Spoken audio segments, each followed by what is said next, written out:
This is a painting. A painting by accepted standards, the dictionary conception of a painting being the art of representing natural objects in color. But this means much more. This is alive. Alive in atmosphere, in character, in rhythm. Alive because the artist has the power of understanding his subject, for living with it until he has achieved the effect he desires.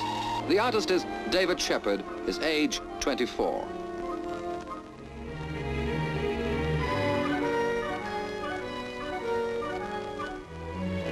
Surprisingly enough, Shepard is not a specialist. His versatility is apparent in studies of every description, yet the fundamental feature is always realism, something inevitably acquired from first-hand knowledge. Little things like the brilliant glow of the sun's reflection from an aircraft in flight, the vivid scenery below the Britannia over Kilimanjaro, Africa's highest mountain. One remembers that Shepard once went to East Africa to become a game warden.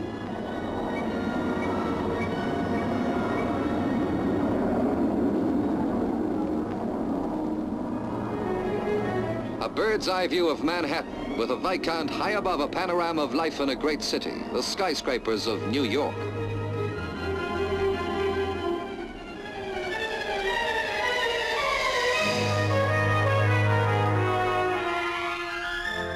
The uniform of the Royal Air Force is prominent among those present at the first London exhibition of Shepard paintings. Men for whom certain portraits recall vivid memories. Men like Wing Commander V.C. Woodward, DFC. A forgotten friend. Not merely another Lancaster bomber, but a very real character once to the men who flew in her. Quee for Queenie, last of the fabulous dam-busters. The men live on, but the machines are forgotten.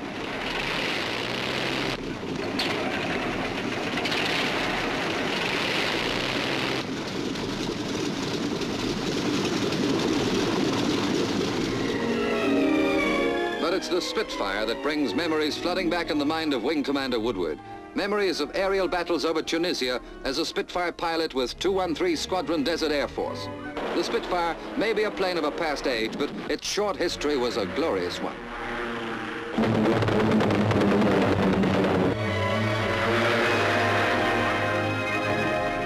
Realistic photographs become impersonal pictures by the side of paintings like these.